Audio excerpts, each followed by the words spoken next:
రైతులకు ఇబ్బంది కలగకుండా ఉండేందుకు పొలాలకు వెళ్లే ఆయకట్లకు రోడ్లు వేయడం జరుగుతుందని ఎమ్మెల్యే గండ్ర సత్యనారాయణరావు అన్నారు. ఈ మేరకు గణపురం మండలంలో పర్యటించిన ఎమ్మెల్యే గండ్ర సత్యనారాయణరావు 2,30,00,000 రూపాయల నిధులతో గణపురం మండలంలోని రంగారావుపల్లి, బంగ్లాపల్లి, సితరాంపూర్, అప్పయ్యపల్లి, అదేవిధంగా గణపురం మండల కేంద్రంలో ఆయకట్టు రోడ్ల నిర్మాణాలకు శంకుస్థాపనలు చేశారు.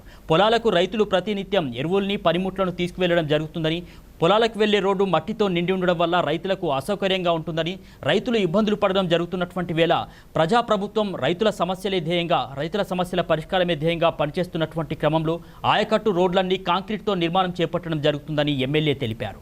ఈ రోజు గణపురంలో 1,30,00,000 లద్దబండ పోయేటువంటి రోడ్డు, అదే విధంగా మొన్న వేసిన రోడ్లు కూడా వేసినాం. ఈ రోజు కూడా కొండాపూరు గ్రామ పంచాయతీ పరిధి, అదే విధంగా రంగారావుపల్లి, సీతారాంపురం, అప్పేపల్లి, వీర్ల తండ, చక్రవర్తి మాటకు పోయేటువంటి ఈ యొక్క 5 ఆయకట్టు రోడ్లకు ₹1,00,000, ఇక్కడ 1,30,00,000, ఈ రోజు 2,30,00,000 ఈ రోజు వేసినాయి. మొన్నటిది మొన్న చెప్పేశాం. 2,30,00,000 రూపాయలు ఏదైతే పొలాలకు పోయేటువంటి ఆయకట్ట రోడ్లకు మనం శంకుస్థాపన చేయడం జరిగింది. ఇవన్నీ కూడా త్వరితగతిన పూర్తి చేయాలి. పొలాలకు పోయేటువంటి రైతాంగం అంతా కూడా అనేకమంది ముల్లెలు మూటలు ఎత్తుకొని ఎత్తుకొని పోయే పరిస్థితి కూడా లేదు. మొదలైపోయి ఒడ్డెంబడి పరదాలలో వేసుకోవడం, ఈ వానకు దడిస్తే ఉన్న యూరియానో లేకపోతే కూరమండలో డిఏపో పొలాల్లో చల్లుకునేటువంటి పరిస్థితి ఉండే. దాన్ని అంతా కూడా నిన్న ఈ రోజు రేపు సుమారు 68,70,00,000 రూపాయలతో ఈ పొలాలకు పోయేటువంటి ఆయకట్ట రోడ్లను మనం శంకుస్థాపన చేసుకోవడం జరుగుతుంది. దీన్ని అన్ని కూడా అందరూ కూడా రైతాంగం అందరికీ ఇబ్బంది జరగద్దని, పశువులకు ఇబ్బంది జరగద్దని దృఢ సంకల్పంతో ఈ పని చేయడం జరుగుతుంది. దీన్ని అన్ని కూడా త్వరితగతిన పూర్తి చేయాలని